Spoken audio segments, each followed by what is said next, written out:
हाय बच्चों, मैं are commerce centre का संस्थापक आप लोगों के सामने टॉपिक लेके आया हूँ रेसिडेंशियल स्टेटस, जो कि कोलकाता यूनिवर्सिटी में पढ़ने वाले 4th सेमेस्टर के बच्चों का सिलेबस में है।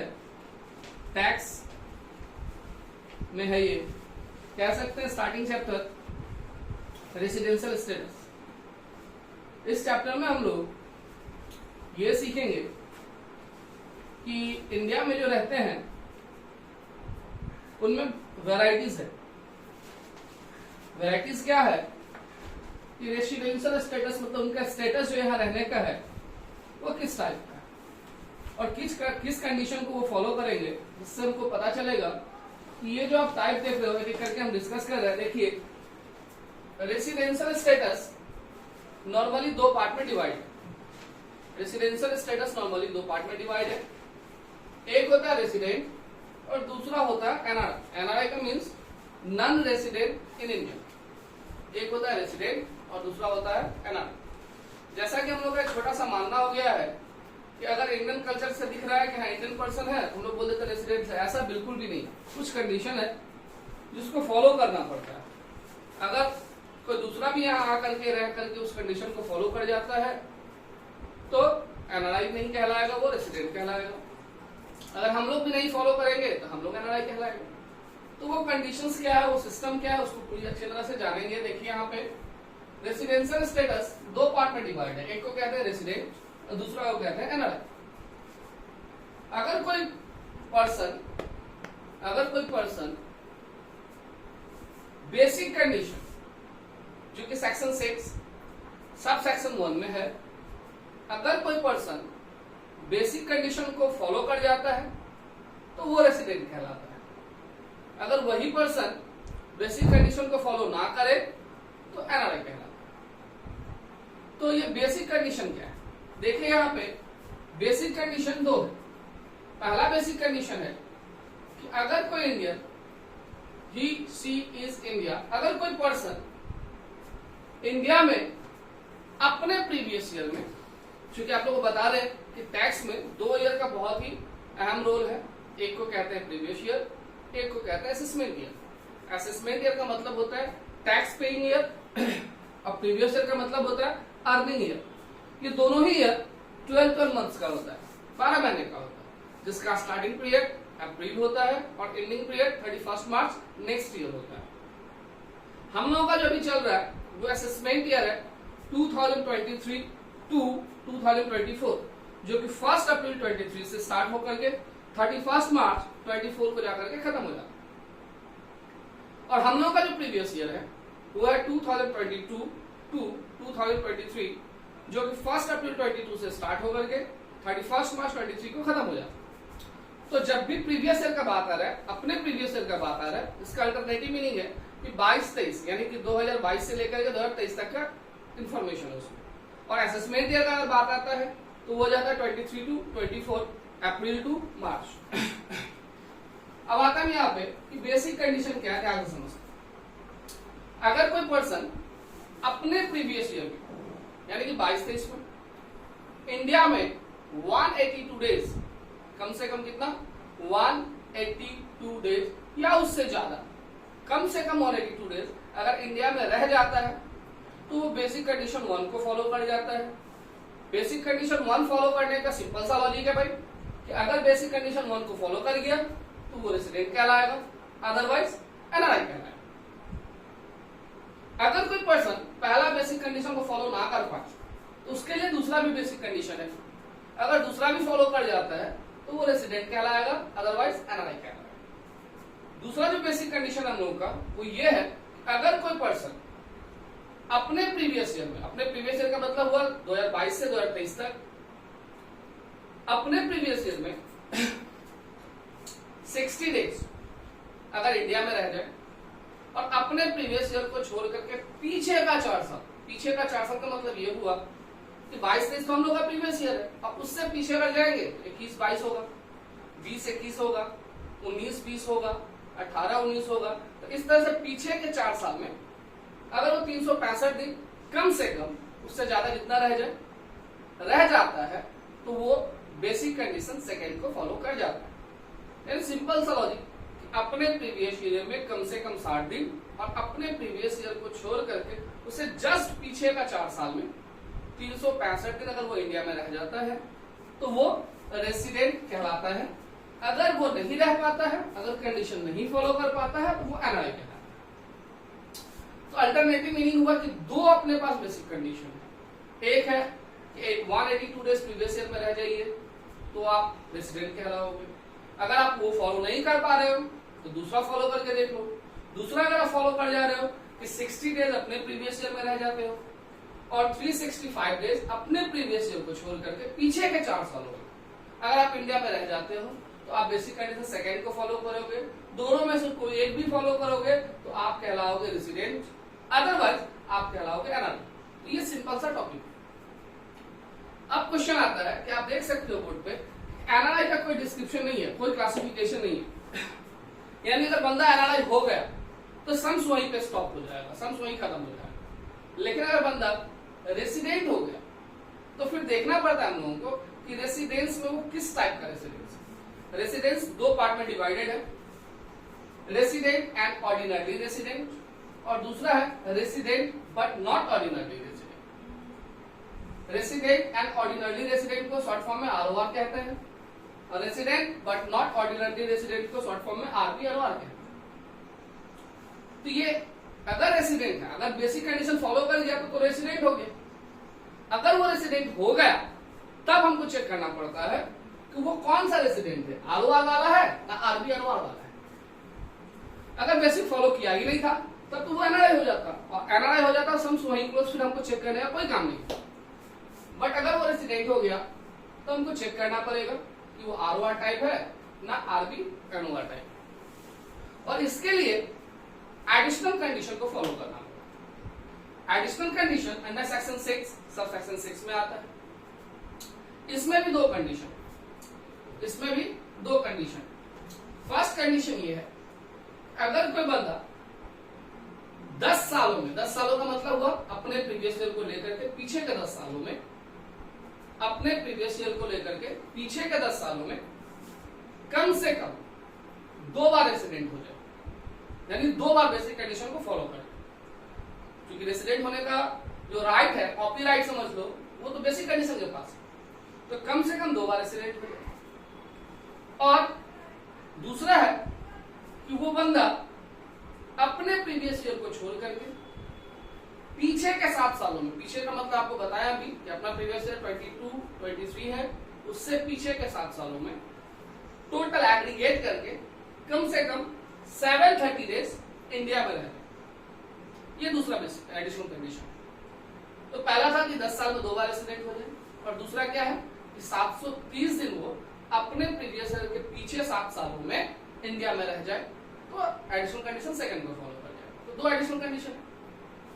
तो टॉपिक चल रहा था कि रेसिडेंट का जो पार्ट हम लोग समझेंगे आरओआर और आरबीआरओआर, वो कैसे। तो भाई अगर कोई बंदा पहले तो रेसिडेंट हो जाएगा बेसिक कंडीशन की मदद से, और जब वो रेसिडेंट हो जाएगा फिर वो एडिशनल कंडीशन को फॉलो करना चालू करेगा। अगर ये दोनों का दोनों एडिशनल कंडीशन कोई बंदा फॉलो कर जाता है तो वो आरओआर कहलाएगा। दोनों ही फॉलो करना पड़ेगा एडिशनल कंडीशन। अगर एडिशनल कंडीशन दोनों फॉलो नहीं कर पाता है, दोनों में से कोई एक भी फेल कर जाता है या दोनों ही फेल कर जाता है, तो फिर वो आरबीआरओआर कहलाएगा। तो फिर वो आरबीआरओआर कहलाएगा। तो ये सिंपल सा टॉपिक है कि पहले आप बेसिक कंडीशन को फॉलो करो, जिससे आप रेसिडेंट और एनआरआई के बारे में समझ लो। अगर एनआरआई हो गया तो हम वही क्लोज, अगर रेसिडेंट हो गया तो हमको आगे भी बढ़ना है।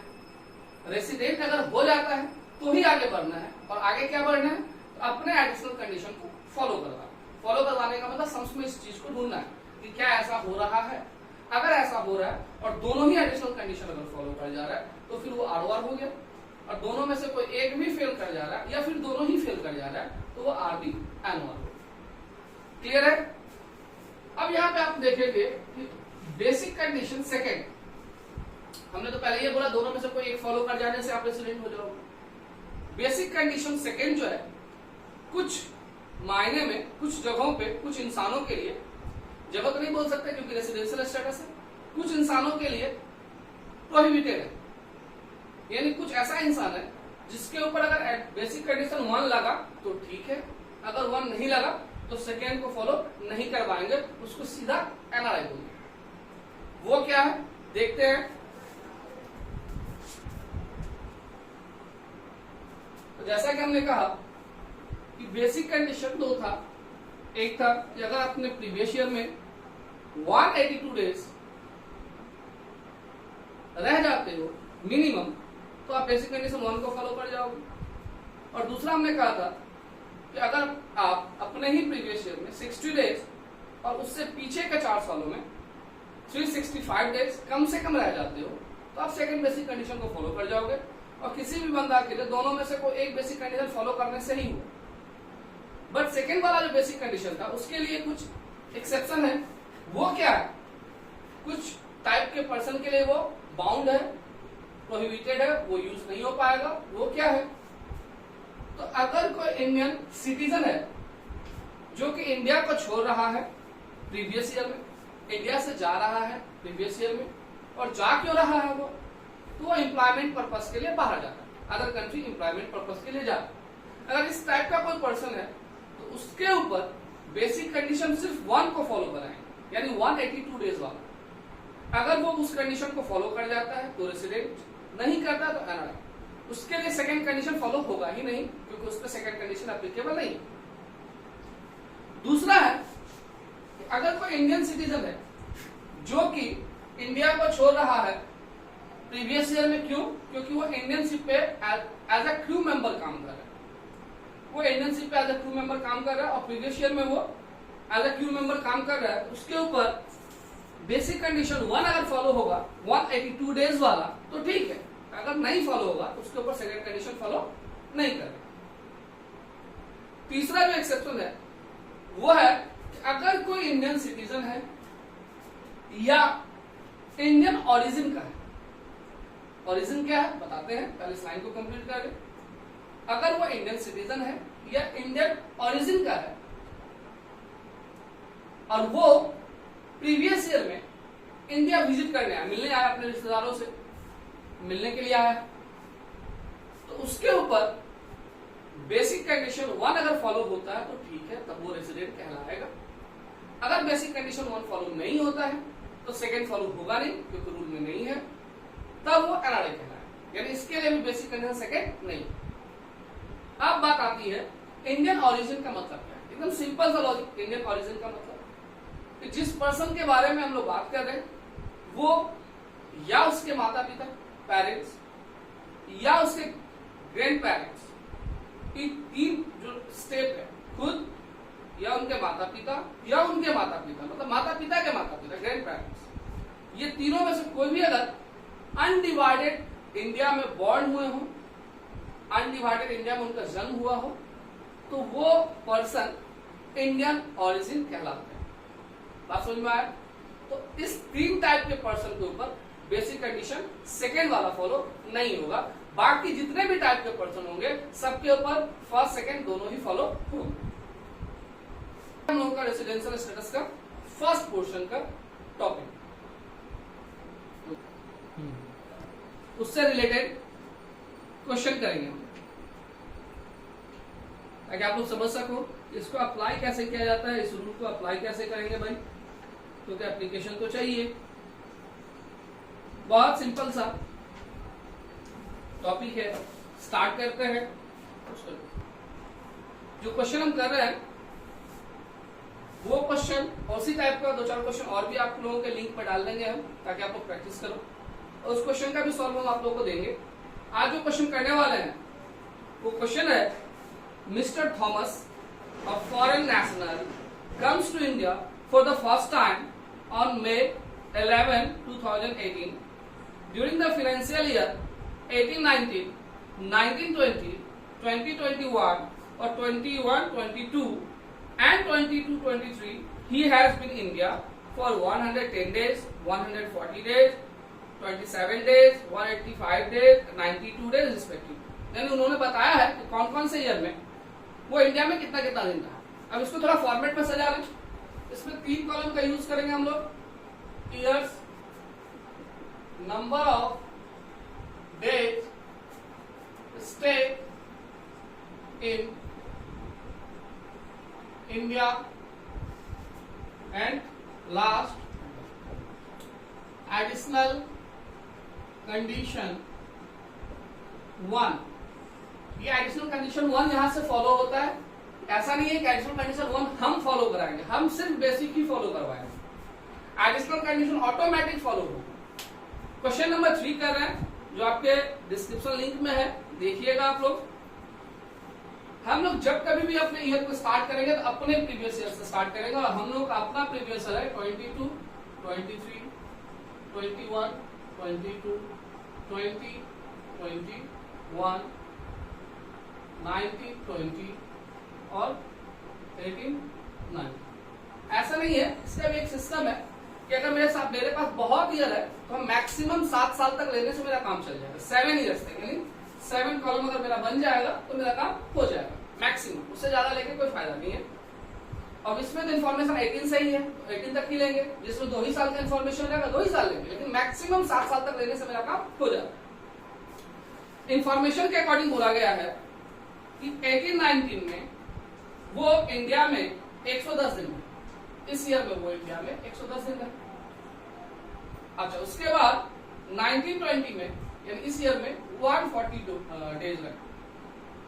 इसके बाद 2021 में 27 डेज रहे, फिर वो 185 डेज रहे, एंड अपने प्रीवियस ईयर में, क्योंकि हम लोग का खुद का प्रीवियस ईयर है, 92 डेज रहे। इस क्वेश्चन में तो आप देख सकते हो, चूंकि फर्स्ट क्वेश्चन है, हम चाहेंगे कि आप लोग इसमें सिर्फ रूल समझो। डेज भी कैलकुलेशन करना पड़ता है, डेज इसमें दे दिया है, नहीं तो फिर हम लोग खुद कैलकुलेट करना पड़ेगा कि कौन कौन से ईयर में कितना कितना दिन वो इंडिया में रहे। अब ये 2 कॉलम जैसे ही मेरे पास हो गया तो हम लोग सिंपल सा बेसिक कंडीशन को फॉलो करवाएंगे, और बेसिक कंडीशन फॉलो कराने से पहले ही हम लोग सोच लेंगे कि ये जो मिस्टर थॉमस है, जिनका हम लोग रेसिडेंशियल स्टेटस कैलकुलेट कर रहे हैं, ना ये इंडियन सिटीजन है जो एम्प्लॉयमेंट पर्पस के लिए बाहर जा रहे हैं, इसका मतलब बेसिक कंडीशन सेकंड इन पे लागू होगा।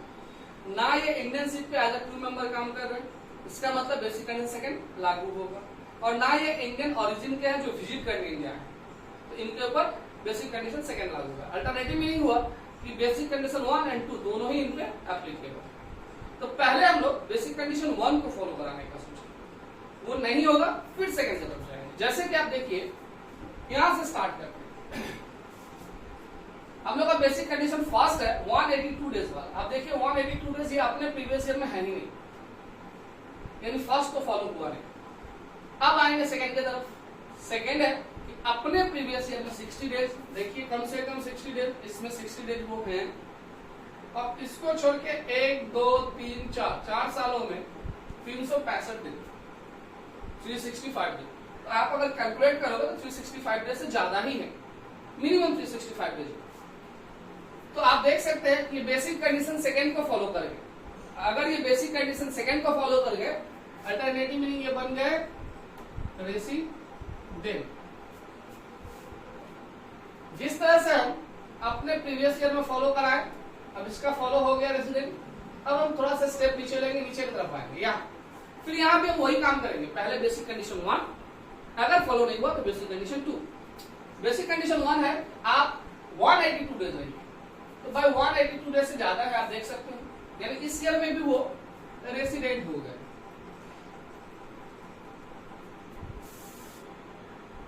फिर हम आते हैं इस ईयर में।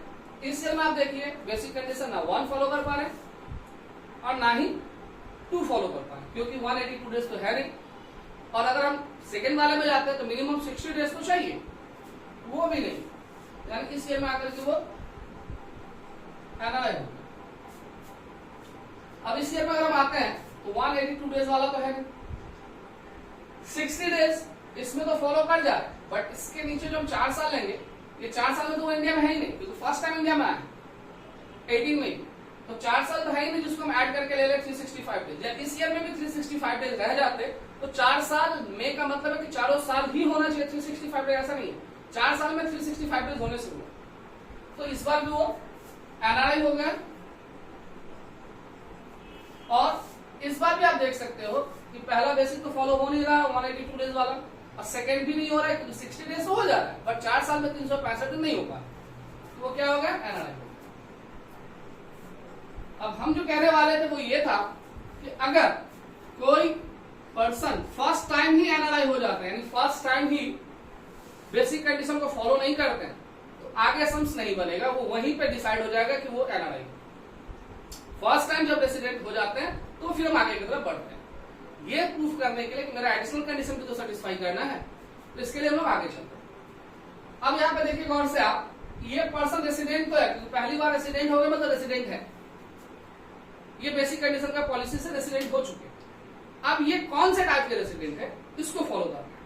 ध्यान समझिए, लिखेंगे स्टेटमेंट बट पहले समझ लीजिए। रूल्स है एडिशनल कंडीशन का, क्योंकि रेसिडेंट होने के बाद जो दो टाइप का रेसिडेंट हमने बताया, आरओआर और आरबीएनओआर, उसके लिए रूल क्या था कि एडिशनल कंडीशन दोनों फॉलो कर जाएगा तो आरओआर, और एडिशनल कंडीशन दोनों में से कोई एक भी फेल कर जा रहा है या दोनों ही फेल कर जा रहा है तो आरबीएनओआर। तो देखिए एडिशनल कंडीशन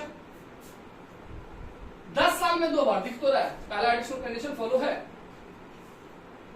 लेकिन अपने प्रीवियस ईयर को अगर छोड़ दो तो नीचे का 7 सालों तक, जो कि है ही नहीं 7 साल तक, 40 साल एडिशनल कंडीशन सेकंड क्या आता है कि अपने प्रीवियस ईयर को छोड़ करके 7 सालों तक आप 730 दिन कम से कम इंडिया में।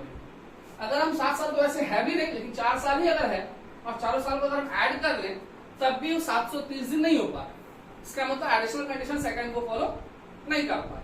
तो हमने क्या कहा था, दोनों ही फॉलो करेंगे तभी वो आरओआर होगी, दोनों में से कोई एक भी फेल कर गए तो वो फिर आरबीएनओआर हो जाएंगे, यानी resident but not ordinary resident हो जाएंगे। पहले हम लोगों ने समझ लिया इसको, अब इसको स्टेटमेंट में लिखेंगे। देखिए कैसे लिखें, mister Thomas satisfy the basic condition under section 6 subsection 1, comma, he resident first year को देख के एक कंडीशन लिखा था, he resident 60 days more than 60 days, क्योंकि 60 डेज से ज्यादा है, more than 60 days in previous year and more than 365 days in 4 years immediately preceding the relevant previous year. So he is said to be resident, यानी basic condition follow करा करके हम लोगों ने पहले प्रूफ किया कि वो रेसिडेंट है। अब जब रेसिडेंट हो गया पैराग्राफ चेंज करके लिखेंगे कि he does not satisfy both the additional condition under section 6 subsection 6, और अगर दोनों में से कोई फॉलो ना करे तो कंडीशन लिखने का कोई काम नहीं। आप एक बस स्टेटमेंट लिख दोगे कि दोनों ही फॉलो नहीं किए, दोनों जब फॉलो कर जाएगा तो फिर जैसे इसमें लिखे ना, इसमें भी लिखना पड़ेगा कि 10 years में 2 times रहे, 7 years में 730 days कम से कम रहे, तो वो आरओआर हो जाएगा। बट यहाँ तो ऐसा है नहीं, सेटिस्फाई किया नहीं। सो ही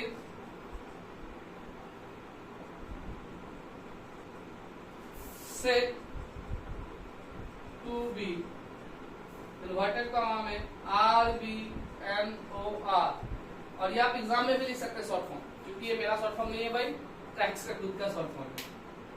देखिए आप लोग अच्छा लगे, डिस्क्रिप्शन लिंक में इसका क्वेश्चन है, आप लोग देख लोगे बच्चे।